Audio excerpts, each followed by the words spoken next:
So I am now going to highlight, we're going to now find out a little bit more about the practice space in case you're new, because I saw that from a few of you that this is something that's new for you. So we are going to turn it over now to Arthur Guimaraes, one of our board presidents, or our board president, who also we have a wonderful relationship with because we started working with his kids when they were pretty young. And so he's been with the practice space since the very beginning, one of our very first families. So now he's our president of our board, and he's going to ask me a few questions about the practice space.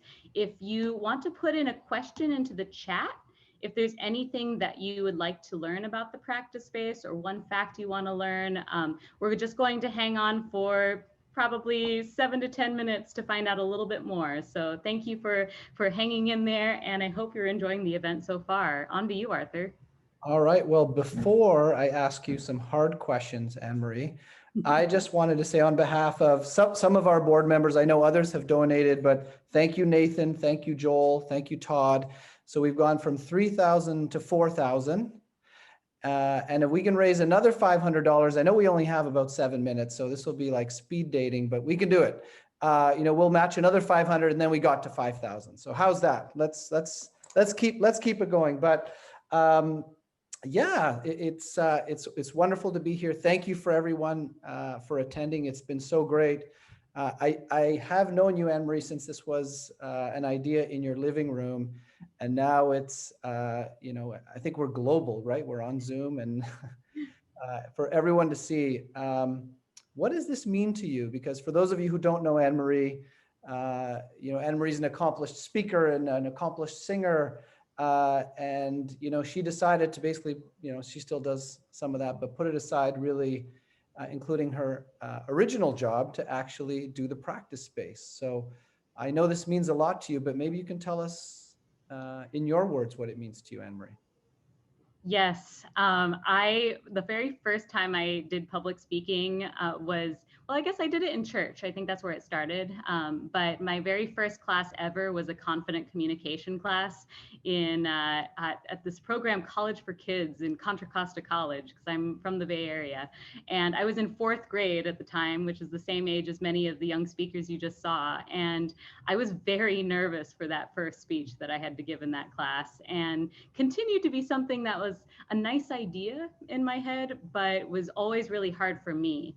And I've seen that with so many, especially young girls out there, and especially a lot of adults too from immigrant backgrounds. I think it's something where we often feel like what's out there as public speakers don't reflect us. And it's hard to reach, and it makes you feel like you freeze, just like we heard in that first interview panel. And so I guess what this work means to me is being able to continue what I love.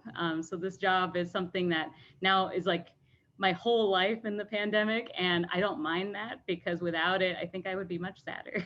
So personally, it means a lot to me, but also professionally and the ability to give back to my community, it's incredibly meaningful, because I felt this.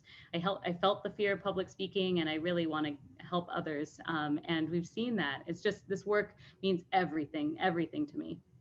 Yeah, thank you. And as a parent, as a board member, as a friend, I think we all rally around you, because you're an amazing person, and we can sort of feel your passion. So thank you for everything you do. And thank you, Paul. I know you're the silent hand, so thank you. One of the stats you mentioned that amazed me, AnnMarie, is that you said, we've served as many people this year as we have basically since we've started. And I know that's a function of the pandemic. I know that's a function of being online, but I still think that's an amazing stat. So could you just, how do you interpret that? What does that mean to you? I was a little worried, like many people, when this all started. We had just finished our spring programs, and it was definitely, I didn't really know what online programs for the practice space would look like, and not to mention just online camps. And so we held a whole summer of camps, and after we let our heads just kind of roll around for a little bit, trying to figure out what this would all look like. What was, I guess, nice about it was that we really dove a lot into content. So we created a lot of content ourselves. We created curriculum, we launched a new website, but also we created a lot of just a lot of focus on content and speech writing. So, right now we're talking all the time, but you don't really get to see the full body. And so it's not necessarily as performative. So we get to really work on writing a lot. And so I was so pleased with our camp. Our camps this summer reached as far as Kuwait, and we had a lot of students from the East Coast and also locally from West Contra Costa, and it was just fun to be able to see them all mixed together. And that continued into the fall. I again had my doubts that, if people are online all day, like, do they really want to go online for an after-school program? And they did, and they're still doing it. And then you're all here tonight for this event. So I think that just speaks to the fact that this is a very human effort, and public speaking is such a human need that no matter what kind of world we're in, we still need this. We do. And um, it made me think of sort of our community and our extended community, and whether it's diversity, whether it's equity, whether it's inclusion, it's really all those things that are important to us. Um, and how do you embrace that and embody that, AnnMarie? I know certainly even the staff at the you have an amazing staff at the practice space. You've met Dana, you met Caitlin, yourself, but maybe just a couple words. And I know we're running short on time, but how we embrace diversity at the practice space. Yes, I am so proud of our staff. We have a staff of 6 now, and it's very exciting. It's all women, and I think that's just always really exciting. Our board is majority women, also a very racially diverse board as well, and that's not a token thing for us. Right now, I feel like there's so much need for inclusion, and we do our best to embody inclusive education, where you can speak however you want to speak. You saw it tonight.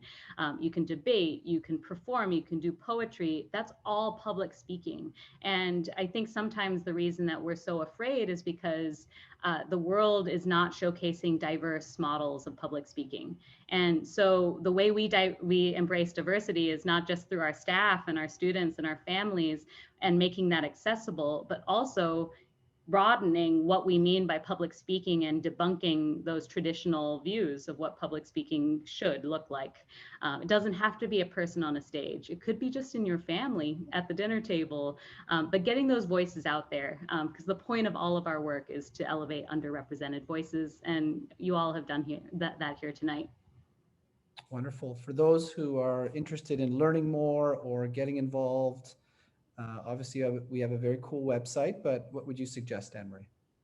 Well, we are still trying to figure out what volunteer opportunities we can really spread the word about. I think one thing that's very exciting, so usually volunteer opportunities are about being able to help out at events, but we're going to start doing these little pop-up practice sessions where you can just drop in and practice, and then you can maybe take on other courses later. And if you have a background in public speaking, we have a place where you can click on the volunteer link on our website. So if you go to team and work with us on our website, you can go and fill that out. If you have that background, we definitely will need more people with public speaking backgrounds. Even if it's just like, I'm interested in learning, we can help you learn that. And if you're interested in helping out at any practices or learning how to be a coach, would welcome that as well. We also need donations for sure. We're trying to launch a number of different efforts, especially our Spanish language programming piece, but also helping fund debate teams around the Bay Area, like Elohim's debate team, for example. So if you are someone with a matching opportunity, matching gifts at your work, or donations like tonight, that would be really, it'll go directly to programming, and it really goes a long way. We can help a lot of students with a little, so we definitely need that support as well. Awesome. Yes. That's it for me. Back over to you. Thank you, Arthur. Really appreciate it.